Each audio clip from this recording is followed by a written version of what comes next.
अगला श्लोक है सर्वार्ध माग दिया भाषा मैत्री च सर्व जनता विषया सर्वर्तु फलस्तव क प्रवाल कुसुमोपशोभित तरु परिणामा आदर्श तलब प्रतिमा रत्नमयी जायते महिच मनोज्ञा बेहरण मन्ये त्वनिला परमानंदश्च भवति सर्वजनस्य। अर्थ लगाते हैं सर्वार्ध माग दिया भाषा, सबका हित करने वाली अर्ध मागदी भाषा। भगवान की भाषा कैसी होती है? सबका हित करने वाली भाषा होती है और उस भाषा को अर्धमागधी भाषा कहा है। अब इसका संबंध क्षेत्र से है या देवों की व्यवस्था से है, ये विषय तो स्पष्ट जैसा है। मागध जाति के देव विस्तार करते हैं, इससे संबंध है, या विशेष रूप से महावीर भगवान मगध प्रदेश में विहार करते रहे तो मगध की भाषा मागधी भाषा, इससे इसका संबंध है। जो भी हो, लेकिन भगवान की वाणी को अर्धमागधी भाषा के रूप में बतलाया गया है। सबका हित करने वाली है। भगवान की वाणी से किसी का अहित नहीं होता, सबका हित होता है। इसलिए भगवान के तीर्थ को सर्वोदय तीर्थ कहा जाता है। सर्वोदय तीर्थ का मतलब है जिस तीर्थ में सबके उदय की बात हो, सबके कल्याण की बात हो, सबके भले की बात हो, वो सर्वोदय तीर्थ है। प्राणी मात्र के कल्याण की बात जिसमें की जाती है वो सर्वोदय तीर्थ माना जाता है। सबका हित करने वाली भगवान की भाषा। सर्व जनता विषया मैत्री च, समस्त जन समूह में मैत्री का भाव। मैत्री का भाव मतलब मित्रता का भाव। मैत्री भाव जगत में मेरा सब जीवों से नित्य रहे, ये भाषा, ये भाव इसमें है। समस्त जन समूह में मैत्री का भाव। सर्व ऋतुफल स्तवक प्रवाल कुसुमोपशोभित तरु परिणामाः, सभी ऋतुओं के फल, क्या? सभी ऋतुओं के फल गुच्छे, किसलय और पुष्पों से सुशोभित वृक्षों का परिणमन। क्या बात है! फल, गुच्छे, किसलय, पुष्प, पुष्प यानी फूल, गुच्छे फलों का जो प्रारंभिक रूप होता है, बड़े होने पर फल। किसलय किसे कहते हैं? जो पत्ते नए नए आते हैं, कौपलें, उनको कौपल किसलय कहते हैं। कौपल का प्रयोग आचार्य ने स्तुति में किया, दोहातुदी में। कौपल कोपल पल, कौपल कोपल नहीं, कौपल पल पल को पलें, कौपल पल पल को पलें। ये जो कौपलें हैं छोटी छोटी, पल पल को पलें, वन में ऋतुपति आए, पुलकित मम जीवन लता, मन में जिन पद पाए। कौपल पल पल को पलें, आचार्य ने दोहातुदी में लिखा।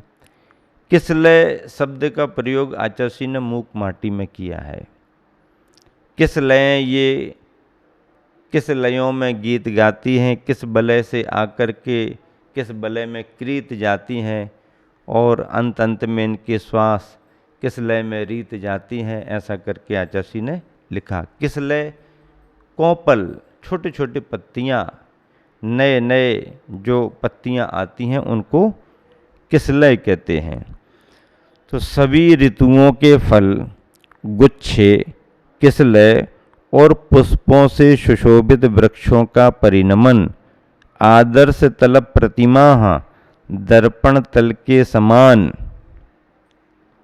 रत्नमयी, रत्न निर्मित, दर्पण तल के समान रत्नमयी रत्न निर्मित मनोज्ञा महीच जायते, मनोहर सुंदर पृथ्वी हो जाती है।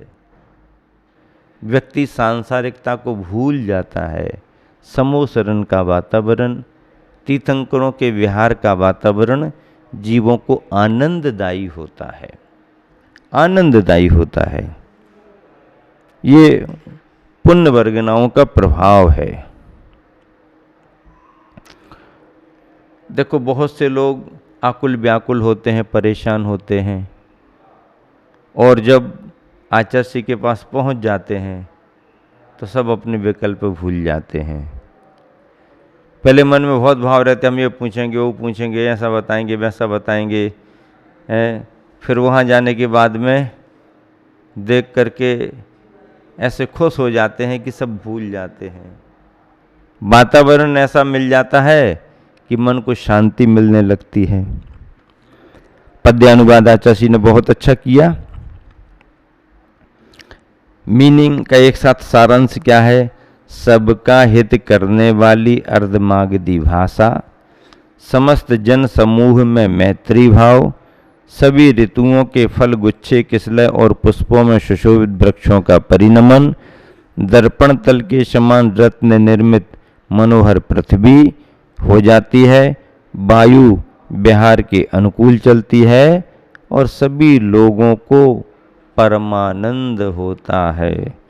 इस भाव को आचार्य ने कैसे परोया है पद्यानुवाद में सुनो। अर्धमागधी भाषा सुख की सहज समझ में आती है, अर्धमागधी भाषा सुख की सहज समझ में आती है, समोसरण में सब जीवों में मैत्री घुल मिल जाती है, समोसरण में सब जीवों में मैत्री घुल मिल जाती है। एक साथ सब ऋतुएं फलती, एक साथ सब ऋतुएं फलती, क्रम के सब पथ रुक जाते, एक साथ सब ऋतुएं फलती, क्रम के सब पथ रुक जाते, लघुतर गुरुतर बहुतर तरुवर, फूल फलों से झुक जाते, लघुतर गुरुतर बहुतर तरुवर, फूल फलों से झुक जाते, दर्पण सम सुचि रत्नमयी हो झकझक करती धरती है, दर्पण सम सुचि रत्नमयी हो झकझक झग करती धरती है, सुरपति नरपति यतिपतियों के जन जन के मन हरती है, जिनवर का जब विहार होता, किनका विहार होता? जिनवर का, जिनवर का जब विहार होता, पवन सदा अनुकूल बहे, जिनवर का जब विहार होता, पवन सदा अनुकूल बहे, जन जन परमानंद गंध में डूबे, दुख सुख भूल रहे, जन जन परमानंद गंध में डूबे, दुख सुख भूल रहे। जिनवर का जब विहार होता, ये विशेषताएं हैं केवली भगवान की विशेषताएं कि केवली यदि विहार करें, तीर्थंकर केवल ज्ञानी विहार करें तो सब कुछ अनुकूल अनुकूल अनुकूल। पुण्य का इतना तीव्र प्रभाव होता है कि बैर विरोध बाधाएं सब समाप्त हो जाती हैं। तीव्र पुण्य का उदय रहता है तीर्थंकर प्रकृति का। सब कुछ जिन धर्म के अनुसार ही चलता है। कोई बाधा नहीं, कोई बैर नहीं, कोई विरोध नहीं, कोई मोह माया का काम नहीं। शांति समता, शांति समता, शांति समता। भूख नहीं लगती लोगों को समोसरण में, नींद नहीं लगती, प्यास भी नहीं लगती। यहां तो बार बार पानी पीना, प्यास लगी पानी पीना, भूल जाते हैं। भगवान की वाणी सुनते हैं सब भूल जाते हैं। समो शरण में कोई बाधा नहीं, बीमारी नहीं, बाधा नहीं, रोग नहीं, शोक नहीं, मोह नहीं, सब कुछ नहीं। वहाँ तो जिन शासन के अनुरूप सब कुछ चलता रहता है। बहुत बड़ी बात है, जिन शासन के अनुसार सब चलता रहता है। जिनवर का जब विहार होता, युग के आदि में आदिनाथ भगवान का विहार हुआ, क्या रहा होगा? हस्तिनापुर गए होंगे, पोदनपुर गए होंगे, अयोध्या नगरी में भी आए होंगे, चक्रवर्ती सम्राट भरत ने अगवानी की होगी, तीर्थंकर अयोध्या नगरी में पधार रहे हैं, आए होंगे, विहार किया होगा। काशी कौशल आर्यावर्त में सब जगह विहार किया होगा। एक ही जगह रह करके थोड़ी रहते हैं, तीर्थंकरों के विहार सर्वत्र होते हैं। सभी 52 जनपदों में विहार किया होगा। जो आदिनाथ ने राजा बन करके 52 जनपद बनाए थे, उन सभी में विहार किया होगा। अजितनाथ से लेकर के नेमिनाथ पारसनाथ तक भगवान ने विहार किया होगा। और महावीर ने भी समस्त आर्यावर्त में विहार किया। भव्य जीवों के कल्याण के लिए विहार किया। तीर्थंकरों का आना, तीर्थंकरों का रुकना, समो शरण का लगना, भविभागन वच जोगे बसाए होता है। भव्य जीवों के भाग्य से होता है, सामान्य पुण्य से नहीं होता, विशेष पुण्य से होता है। किसी ने पूछा महावीर भगवान बार बार राजगृह क्यों गए, बार बार राजगृह क्यों गए? तो पूछ लो गुरुवर आचार्य विद्यासागर जी महाराज जी से कि बार बार कुंडलपुर क्यों गए, पूछो। आचार्य जी क्या कहेंगे कि बार बार कुंडलपुर क्यों गए? फिर महावीर भगवान से पूछो कि बार बार राजगृह क्यों गए? उस जगह की पुण्य वर्गनाओं का प्रभाव है, उस क्षेत्र की विशुद्धता का प्रभाव है। जब वर्तमान में हम अपने गुरुवर को देख रहे हैं कि किन्हीं किन्हीं क्षेत्रों पर गुरुवर का बार बार जाना हो रहा है, तो महावीर भगवान भी बार बार राजगृह चले गए तो क्या हुआ?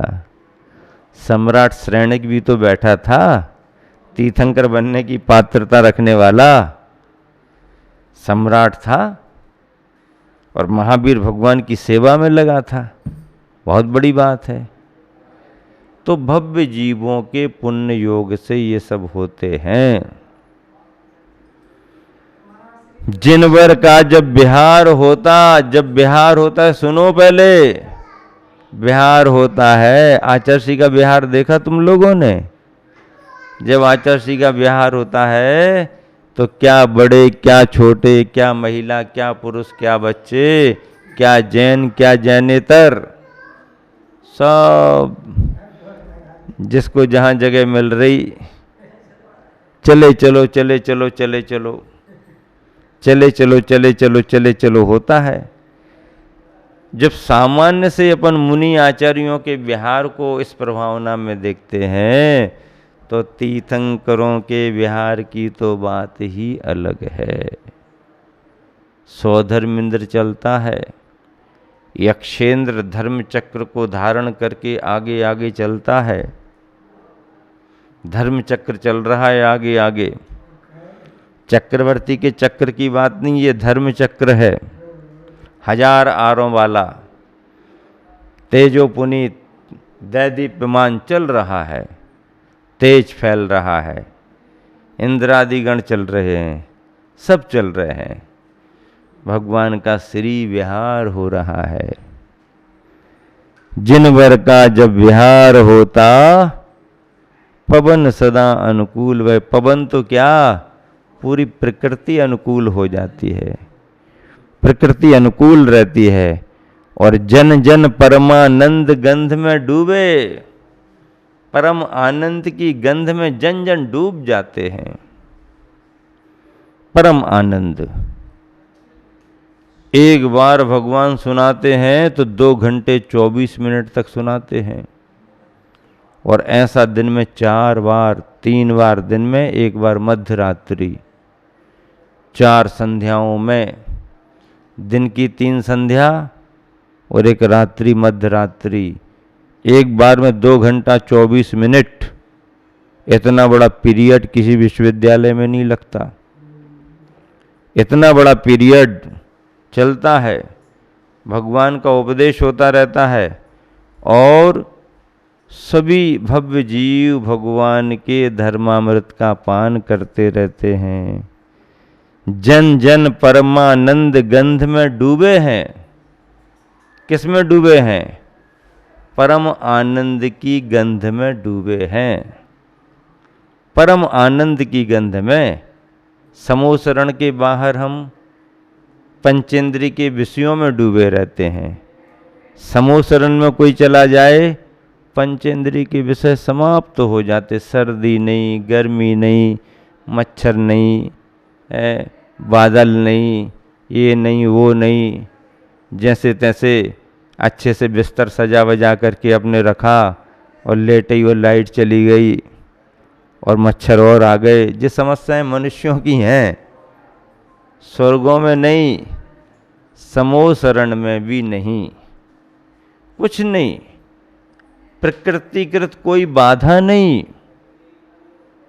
गर्मी है, आपको पानी, प्यास, भोजन, सब बाधाएं हैं। समोसरण में भोजन पानी की कोई बाधा नहीं है। भोजन पानी की कोई बाधा नहीं है। स्वर्गों में बाधाएं नहीं है, समोसरण में बाधाएं नहीं है। एक बार व्यक्ति समोसरण में चला जाता है, भगवान का उपदेश सुनता है, सब भूल जाता है। 2 घंटा 24 मिनट तक भगवान की वाणी खिरती रहती और बीच में यदि कोई नगर का मुखिया आ गया, राजा आ गया, चक्रवर्ती आ गया है, सेठ छदामी लाल जी सुनील अध्यक्ष को लेकर के आ जाएं सिलवानी से, तो महाराज जी भी थोड़ा सा और प्रवचन बढ़ा देते हैं।